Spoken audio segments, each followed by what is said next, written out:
Muy buenas tardes, muchas gracias por esta invitación a Radio de Comunicación Efectiva. Doctor Antonio Gagliardo, buenas tardes. Para nosotros es un honor que nos pueda acompañar hoy en la mesa de Radio de Comunicación Efectiva, programa Bajo la Lupa. Y justamente hemos considerado su perfil y su apreciación porque ha venido ejerciendo la función pública con probidad e idoneidad, y además que, modestia aparte, al igual que yo, es un amante del estudio en la disciplina del derecho, aparte de que ha desempeñado las funciones de fiscal provincial del Guayas y magistrado de la Corte Constitucional. Doctor Gagliardo, entrando en materia, ¿cómo podría, para los ciudadanos que me están escuchando, que no tienen tanta familiaridad con la doctrina jurídica, abordar los delitos contra la eficiencia de la administración pública aterrizados en lo que manifiesta la Constitución de la República del Ecuador y el Código Orgánico Integral Penal?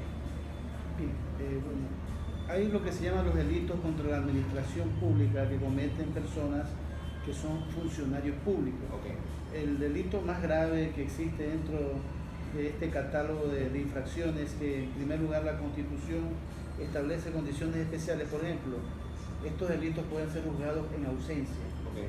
Antes no era así. ¿Qué significaba? La persona huía, escapaba y el proceso quedaba trunco hasta que algún día sea capturado o se presente voluntariamente a la justicia, lo que nunca pasaba. Entonces, ¿y prescribía de paso? Sí, prescribe. Entonces, pueden ser juzgados en ausencia. Y en segundo lugar, como usted muy bien lo ha indicado, no prescriben jamás ni la acción ni la pena. Entonces, la persona que comete este delito puede irse 50 años fuera del país y cuando regrese tendrá que enfrentar la pena si ha sido condenado porque ha sido juzgado en ausencia. No prescribe jamás. Esa es la primera premisa. El delito más importante es el del peculado, que es el abuso de fondos públicos, cuando se abusa de esas funciones para perjudicar al Estado y beneficiarse el funcionario público por terceras personas. Ese es el delito más grave, con una pena de 10 a 13 años. Okay. Ese es el delito que todo funcionario público debe cuidarse de hacer bien las cosas, de no meterse en problemas. Y aquí también se requiere que haya un informe previo de la Contraloría. Si no hay un informe previo de la Contraloría con indicios de responsabilidad penal, no se puede iniciar la acción penal. Doctor, es un obstáculo. Ese candado, por decirlo así, nació de una resolución de la Corte Nacional de Justicia, ¿me corrige? Sí, así es, pero también lo establece la misma Constitución, las leyes, pero la Corte Nacional de Justicia interpretó de que antes de iniciar instrucción fiscal tiene que haber el informe de la Contraloría con indicios de responsabilidad penal. 3 de la tarde con 5 minutos, 2 de la tarde con 5 minutos en las Islas Galápagos. Estamos conversando con el doctor Antonio Gagliardo, docente, profesional en el derecho y experto en materia penal. Doctor Gagliardo, concusión, enriquecimiento ilícito, lavado de activos, ¿también están dentro de los delitos contra la eficiencia de la administración pública? Sí, está en primer lugar, en segundo lugar, lo que es la concusión. Este es un delito muy grave, que es cuando el funcionario público exige a terceros particulares que le paguen dinero, retribuciones, gratificaciones por hacer algo que es su deber o dejar de hacer algo que es su obligación. La omisión, por acción o omisión. Entonces aquí hay una situación que es unilateral. Es el funcionario público el que exige dinero o gratificaciones o ciertas situaciones especiales que no son obligación a un tercero. Viene el cohecho, que aquí en cambio es bilateral. Aquí es que el particular ofrece dinero o gratificaciones al funcionario público para hacer algo que es su deber o hacer algo ilegal o dejar de hacer algo. Aquí es bilateral, ¿por qué? Porque por un lado está el ofrecimiento del particular y por otro lado está la aceptación del funcionario público. Puede quedar en tentativa cuando el particular ofrece algo y el funcionario público no lo acepta, lo rechaza y hasta denuncia. Es una tentativa de cohecho, como cuando un vigilante de tránsito hubo una campaña que el que le ofrecía plata al vigilante lo metían preso. Y el otro está el enriquecimiento ilícito, que es cuando un funcionario público, que también ahora también hay en los ciudadanos de manera privada, no puede justificar el origen de sus ingresos. Es la persona que si gana un sueldo determinado al año, por decir gana $100,000 al año en sueldos, fuera los descuentos de ley, tiene ingresos por medio millón, $1 millón, $2 millones, e inclusive paga deudas. Alguien debe $1 millón, ingresa a la función pública y, oh sorpresa, en 2 o 3 meses ya pagó sus deudas. Entonces es tanto el incremento patrimonial injustificado y también no acorde a sus ingresos, algo que demuestra que se sacó la lotería, que se ganó una herencia. Estamos hablando de lo no justificado. Claro, así es. Entonces ahí también caben los informes de la Contraloría en enriquecimiento ilícito y la pena se incrementa de acuerdo al monto del enriquecimiento no justificado. Un delito colateral que más lo comentan son los particulares, el que está de rico. O sea, que es el caso de que el funcionario público, para eludir su responsabilidad, para ocultar sus ingresos ilícitos, todos los bienes lo mandan a terceros. Lo manda a nombre de terceros, familiares, compañías, etcétera, y ahí cometen el delito los que prestan su nombre para a nombre de ellos tener bienes que no son de ellos, que no pueden justificar. De repente un menor de edad de 16 años le compran una casa de $1 millón, ¿de dónde sacó $1 millón? O empieza a tener acciones en compañía, empieza a tener cuentas bancarias millonarias. Entonces, ¿de dónde? Entonces ahí se empieza a analizar el origen de esta situación ilegal, por cierto, ¿no? Que cometen ciertos funcionarios públicos. Doctor, ¿cómo podría definir el lavado de activos? Bueno, el lavado de activos es cuando, como su nombre muy bien lo dice, se lava dinero sucio. Entonces, por ejemplo, yo soy narcotraficante y no tengo cómo justificar al banco depositar cantidades grandes de dinero. Entonces, el lavador, para lavar ese dinero sucio, puerco, de un ilícito, pone compañías legales, pero inventa ingresos. Por ejemplo, pongo una pizzería y esa empresa dice que vendió en ese día 2.000 pizzas, cuando realmente vendió 100. Entonces ahí, es más, el lavador, lavando dinero, pierde dinero, porque gasta un 15-20% en lavarlo, pero el resto lo limpia. Y así también hay gente que pone, disculpen el ejemplo, un motel. Entonces digo que en el motel, como la gente paga en efectivo, y tengo cuenta en el banco, y la gente paga en efectivo, digo, bueno, a mi motel fueron hoy 500 personas, y fueron realmente 10. Entonces así es la forma de lavar. Y entonces ahí gasto yo en poner empleados, contadores, un sinnúmero de situaciones para darle una pantalla de licitud a algo que es ilegal. Entonces eso es el lavado de activos, el querer o pretender limpiar un dinero sucio para darle matiz de un dinero correcto. Eso era lo que pasaba con los casinos. En buena hora en el Ecuador ya se eliminó los casinos. El mejor lugar para lavar dinero eran los casinos. Era algo muy grave para la sociedad porque atenta a la economía, porque hay gente que lava dinero ilegalmente y así gana, perdiendo gana, y otras personas trabajan honestamente y no tienen esos ingresos. 3 de la tarde con 10 minutos en las Islas Galápagos. Estamos conversando con el doctor Antonio Gagliardo. Doctor Gagliardo, usted es un estudioso del derecho. ¿Cómo podría evaluar lo que ocurría con el Código de Procedimiento Penal y el Código Orgánico Integral Penal en los delitos frente a la administración pública? Bien, bueno. ¿Hubo una mejora? ¿Falta todavía estructurar aún más? ¿Hay que involucrar más actores? Es un cambio realmente, pero ¿está fortalecido o aún hace falta fortalecer? Bueno, el Código Orgánico Integral Penal, en la parte que es el procedimiento penal, hace lo mismo. Hubo pequeñas variaciones. La única mejora esencial para mí del Código Orgánico Integral Penal es el que los jueces en la audiencia dictan la sentencia. Eso es lo único más transparente. Para ganar celeridad. Sí, ganar celeridad y evitar manoseo. Entonces, en eso es lo único que ha mejorado, porque antes los jueces hacían la audiencia y decían, bueno, vamos a notificar la sentencia, no tenía que esperar que notifiquen la sentencia y muchas cosas pasaban en el trajín. Ahora no, los jueces deben resolver en la misma audiencia de acuerdo a lo que presentaron las partes, pero igual cuando hay la mañosería se buscan las formas de hacerlo, pero esto es más transparente, más transparente, sí. Y los delitos en cuanto a la pena fueron fortalecidos, pero ¿usted qué cree que para mitigar a nivel general aún más que se puedan dar estos delitos hay que volverse más punitivo o hay que trabajar en otro sentido? Bueno, el derecho penal, siempre lo digo, ya no son palabras mías, me parece que fue, no me acuerdo el nombre, a veces vende ilusiones al derecho penal. Es de Argentina, Zaffaroni. Sí, profesor Zaffaroni. Sí. Entonces dice, el derecho penal debe dejar de vendernos ilusiones. A veces creemos que porque está tipificado un delito ya no se va a cometer. Ejemplo, el femicidio. Tanto se luchó, y no estoy criticando, claro, era una lucha social de las mujeres que se tipifique el femicidio, que con eso se iban a impedir los femicidios. Se tipificó una pena altísima y sigue habiendo femicidio. Entonces el derecho penal, porque castiga más, no significa que dejan de cometerse infracciones.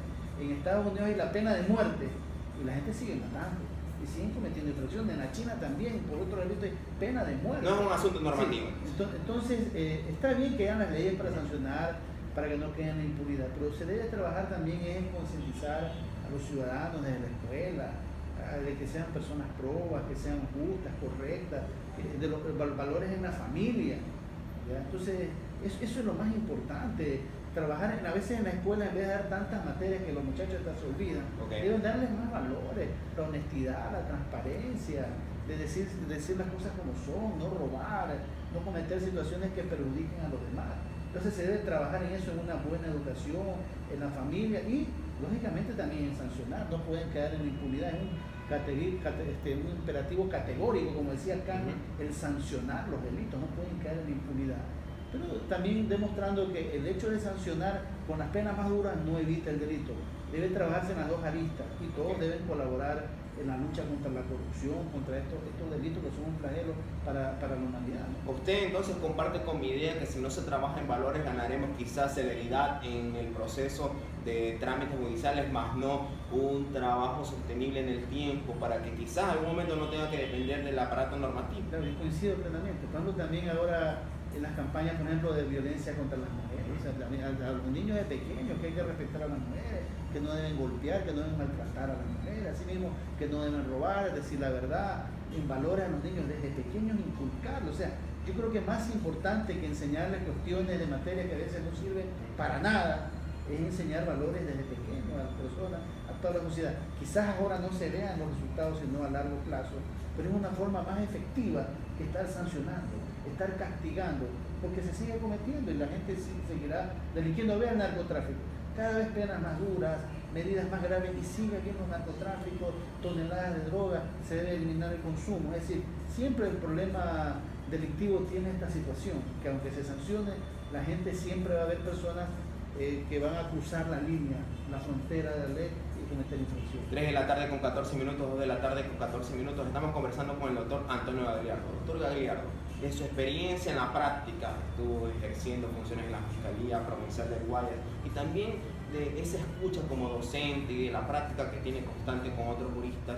Usted, y ya que habla de valores, y que justamente yo también estoy de acuerdo en que hace falta una mayor solidificación en el tema de valores, ¿cree usted que aquellos funcionarios que caen en infracciones para con el Estado deviene de una falta de valores, específicamente en lo que tiene que ver con especulado, corrupción, enriquecimiento ilícito o lavado de activos?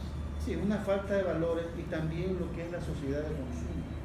Entonces, muchas personas a veces creen que ir a un cargo público no es un servicio a la colectividad, sino que ganarse la lotería, ir a robar, ir a asaltar, ir a hacerse millonario, tener dinero para sobrevivir 3, 4 generaciones sin trabajar. Ahora se escucha escándalo.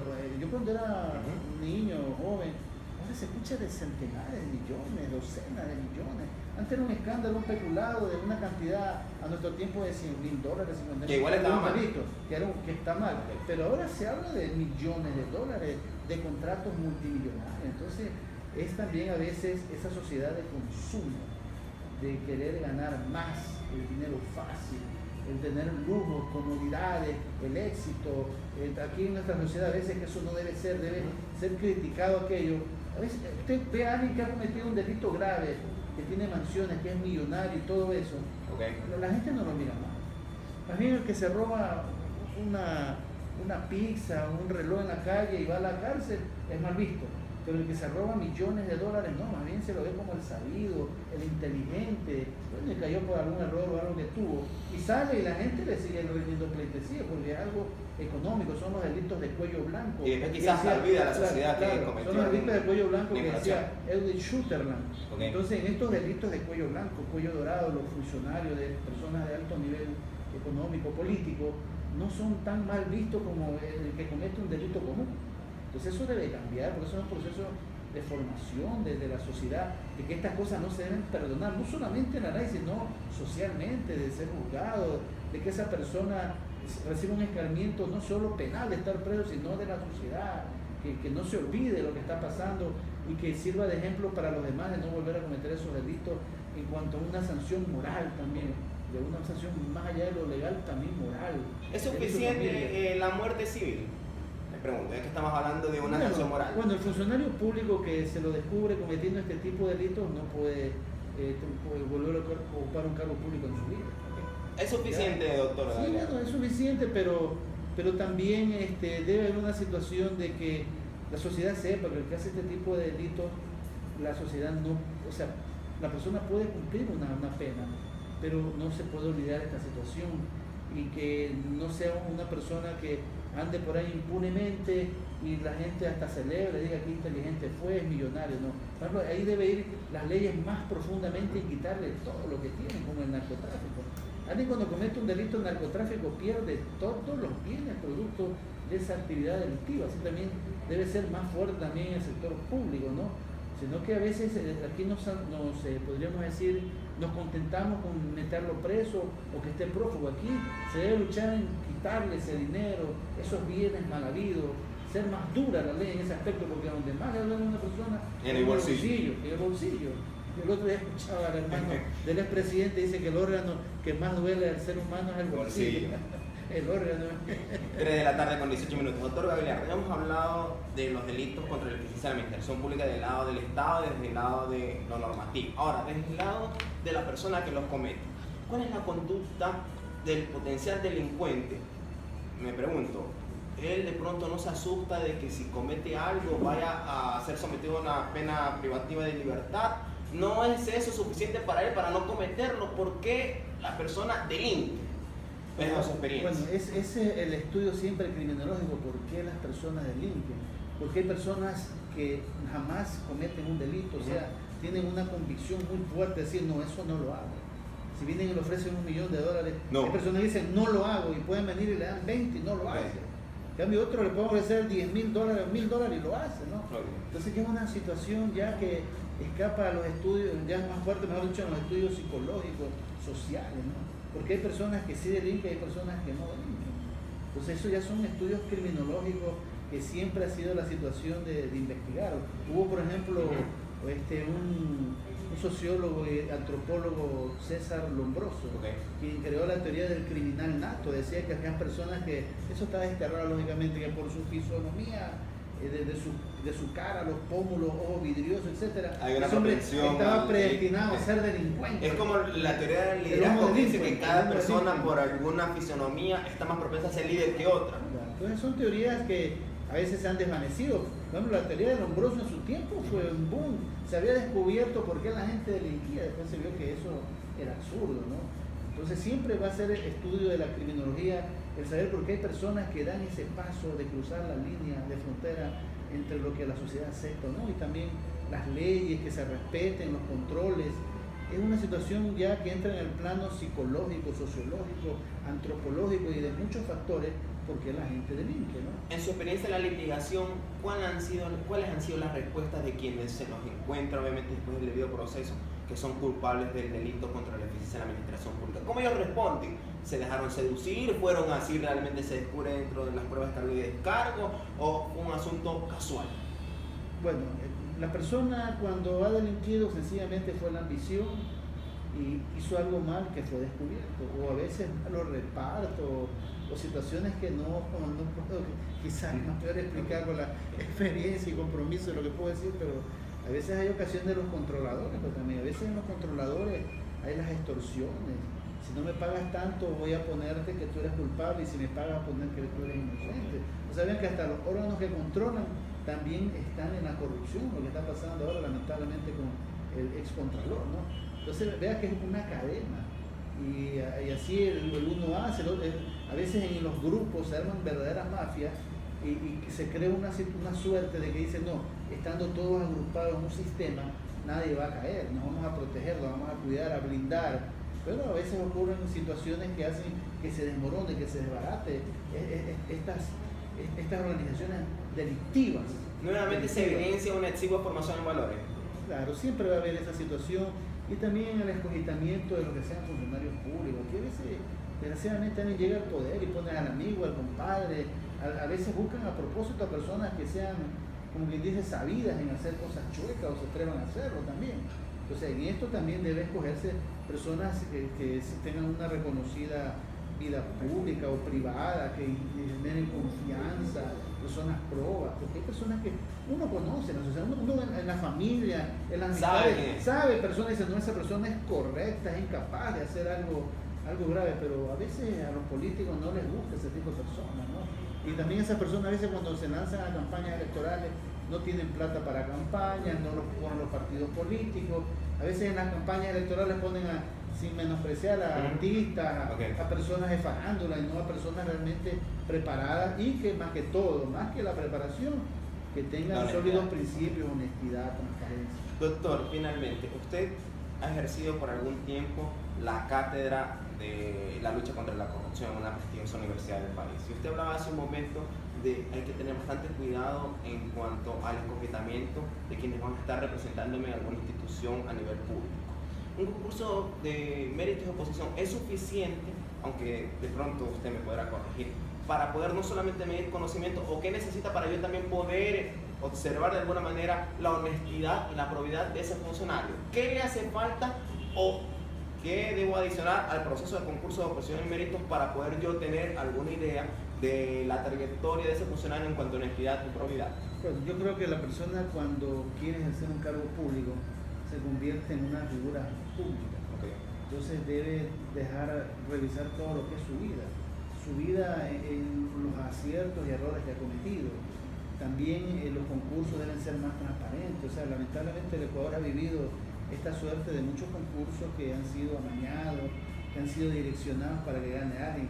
En ese aspecto yo creo que fracasó el Consejo de Participación Ciudadana en estos concursos. Entonces, yo soy uno de los que estoy de acuerdo que debe desaparecer ese organismo y buscarse otra forma más transparente o por último más sincera en elegir a los dignatarios. Aquí se vendió la idea de que en estos concursos iban a ir los mejores ciudadanos. Entonces también la impugnación ciudadana debe también haber una institución que investigue los antecedentes de una persona, si una vez estuvo con problemas de estafa, defraudaciones, problemas que atentan a... Que si tuvo una empresa, afilió a los empleados. Fue cumplido con sus trabajadores, si pagado sus impuestos. Pero aquí viene la situación esta que cuando se quiere que gane alguien, le tapan todo. Entonces eso da vergüenza. Por ejemplo, una persona me comentó que una persona que ganó un cargo público tenía un impedimento legal. ¿Y cómo está? No tengo cómo probarlo, no, pero lo levantaron, lo arreglaron para que esa persona le abran el camino para ser funcionario público. Tenía una glosa que le impedía ser candidato a fiscal general. Y sin embargo le arreglaron el problema para que pueda ser candidato y ganó. Entonces muchas veces hasta se hacen los reglamentos para beneficiar a alguien o perjudicar a un tercero. Debe haber más transparencia en eso. O por último, ser más sincero, o sea, se vendió la idea que en estos concursos iban a ser transparentes y los menos ciudadanos, y la práctica ha probado que eso ha sido mentira, una farsa. Entonces eso debe desaparecer, reformularse y buscar el mecanismo de que la ciudadanía sepa quién es esa persona y puede impugnarlo, y si hay muchos cuestionamientos no puede ser nombrado. Lógicamente, cuestionamientos con pruebas, con documentos. Tampoco se trata de porque si no porque no me cae bien, no quiero que sea candidato, tampoco se puede atentar contra el honor de las personas. Ese mecanismo que usted manifiesta, los mecanismos que usted manifiesta incluyen que regrese al Congreso para elegir a los representantes, como anteriormente es así. Por ejemplo, antes para mí era, podríamos decir, más sincero, venía el presidente, hacía una terna y la asamblea escogía el primero o el segundo. Por último, los asambleístas llevaban pruebas que esa persona no era prueba para el cargo y cogían al segundo de la terna o al tercero, o se rechazaba la terna y se tenía que mandar una nueva terna. Era más sincero, o sea, ¿para qué mentir de que vamos a hacer un concurso transparente cuando ya se sabe quién va a ganar y hasta los jueces son amañados, tienen direcciones de quién debe ganar y todo lo demás? O sea, es mentira, eso es más corrupto, creo yo, que lo otro quizás es más sincero, buscar otra forma intermedia donde haya una participación ciudadana y se pueda saber la historia de esa persona, para que no vaya cualquiera. Vean lo que ha pasado ahora, es una vergüenza lo que ha sucedido aquí en el país. Finalmente, doctor Gagliardo, un mensaje para quienes nos están escuchando, muy especialmente en nuestras audiencias en el exterior, Estados Unidos, Europa, que conozcan de alguna situación ilegal o de que dentro de su familia lamentablemente estén atravesando una situación ilegal. ¿Cuál sería su recomendación para este tema? O sea, ilegal en qué sentido, no entendí la pregunta. Frente a algún familiar que tengan o ellos sean testigos de que se está cometiendo un delito. ¿Cómo la podrían orientar para que esa persona corrija su conducta y no enfrente mañana más tarde un proceso penal que realmente es engorroso? Sí, bueno, muy buena su pregunta. Yo creo que todos nosotros tenemos algo que se llama conciencia. La conciencia también, los que somos creyentes sabemos que hay un Dios arriba, sin duda, cualquiera religión que sea, respetando las religiones y creencias. Entonces uno debe saber que uno no debe atentar contra los demás ni cometer acciones ilegales. Yo creo que lo más lindo que un ser humano puede tener es el noche dormir tranquilo. Hay personas que hacen mucho dinero y de noche no pueden dormir. Están asustados que les tocan la puerta, que lo van a meter preso, que lo van a secuestrar, que lo van a matar la mafia y tantas cosas. O sea, mejor de pronto no tener mucho dinero, trabajar honestamente, trabajar, prepararse, luchar. Porque uno cuando lucha y se prepara y es persistente consigue lo que quiere. Y obtener el dinero a través de actos ilícitos, el delito paga mal también. O sea, mañana se le duerme el diablo, disculpe el término, va a terminar preso y afectar a su familia, a sus seres más queridos. Yo ahora que estoy en el libre ejercicio profesional, yo veo el drama de la familia. A veces la familia sufre más que el que está delinquiendo, ¿no? La impotencia de una madre, una esposa, unos hijos. Y ni que sigan los hijos, que van a hablar de sí, su entonces, progenitor. a veces el que más sufre es la familia, que la persona que delinque, ¿no? Entonces yo creo que toda persona debe evitar meterse en actividades ilícitas, como el pecado más o menos. Entonces, mejor uno debe evitar ese tipo de situaciones y decir, no, tengo que enmendar, no voy a cometer una situación grave que va a afectarme no solo a mí como persona, sino a toda mi familia, si uno quiere a su familia. Y es mejor vivir en paz, tranquilo, a vivir con dinero mal habido y andar asustado, preocupado, así que no puede uno ni dormir, ni caminar por las calles tranquilo, y después, imagínense, estar prófugo de la justicia, huido, escondido por el país, no puede volver. Las consecuencias son terribles, son graves, pero desgraciadamente personas que no les importa eso tendrán que asumir las consecuencias. La elección más adecuada que usted dice para que después de que yo haya asumido una función pública o quizás privada, pueda caminar por la calle sin ningún tipo de señalamiento. Es lo más lindo. Yo fui funcionario público casi 30 años. Okay. Yo camino por las calles, ando solo, sin guardaespaldas, duermo tranquilo, duermo en paz. Es mejor eso. Hay personas que obraron mal, actuaron mal y andan ahora asustados, corriendo, pero pensaron que nunca les iba a caer el hacha de la justicia, nunca las iban a perseguir, que iban a ser intocables, que eran dioses poderosos. Y ahora están llegando a la hora. El delito paga mal. Sí, el delito paga mal y ¿de qué sirve eso? O sea, a la hora pudieron haber disfrutado un dinero mal habido, pero eso no les va a servir el desprestigio a ellos y toda su familia. Y la persecución es terrible. Cuando hay funcionarios que se van del país no van a poder volver al país. Dice, no puede volver al país a ver a sus amigos, familiares, le cancelan la visa a sus parientes porque no pueden viajar. Por algo que ni siquiera hicieron. Sí, terrible. 3 de la tarde con 30 minutos. Gracias, doctor Antonio Abelardo, por habernos acompañado acá en los estudios de Radio Comunicación Efectiva Bajo la Lupa. Éxitos en sus funciones. De paso, un breve paréntesis, ¿cómo está su vida a nivel académico? ¿Sigue ejerciendo la cátedra? ¿Hay proyectos a corto, mediano y largo plazo? Sí, no, por ahora no estoy en la cátedra porque ahora con esta ley de ¿cómo se llama?, de las universidades, Ley Orgánica de Educación Superior, exigen que un profesor sea a tiempo completo. O sea, una universidad, mientras más profesores a tiempo completo tenga, tiene mejor puntuación. Entonces a mí, a la hora que salí hace año y medio de la universidad, año y medio, 2 años, querían que dé 5 materias. Okay. Significaba estar todo el día metido en la universidad y realmente eso no satisfacía mis ingresos. Yo gano más en libre ejercicio profesional. Yo antes daba 1 o 2 materias que me permitía de noche dar clases y a transmitir mi experiencia. Es algo que también se debe cambiar en la universidad. Por esto de ganar puntos y tener un nivel de que se está teniendo profesores que quizás no tienen la práctica. O sea, un profesor que no practica, que está metido todo el día en una universidad, cuando los alumnos requieren es la teoría y también la experiencia y práctica, alguien que está en el día a día. Entonces, ¿qué profesionales estamos graduando ahora que no tienen profesores que practiquen, sino que son teóricos? Entonces, bueno, dejar para la reflexión. Entonces, ahorita no estoy en la cátedra, estoy en el libre ejercicio profesional como abogado y gracias a Dios me está yendo bien, la gente confía, hice una buena trayectoria como funcionario público y la gente me busca, confía en mis actuaciones y hasta ahora, gracias a Dios, las cosas me han salido bien. ¿Proyectos, doctor, de publicaciones? No, por ahora no, porque como tengo está de lleno, estoy de lleno en la profesión y siento una gran satisfacción. Quiero decir públicamente que a mí ahora me siento más cómodo defendiendo a la gente, ayudándola. Yo antes quizás perseguía a la gente, los metía preso, los investigaba, me gustaba hacer eso, investigarlo, pero ahora que he visto el drama a veces de los errores judiciales que los hay, ayudar a personas a resolver sus problemas me causa a mí una gran satisfacción. Siento más satisfacción ayudando a alguien viendo que es inocente, lógicamente que hubo errores judiciales. Yo escojo mis casos, tampoco defiendo por defender ni por ganarme un honorario. Yo tengo que estar convencido que mi cliente es inocente para yo defenderlo y ayudarlo.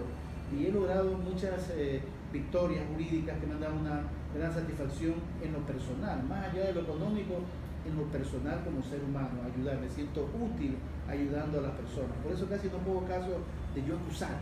Lo que soy más experto, acusar, perseguir. Me choca eso, más me gusta ayudar, defender.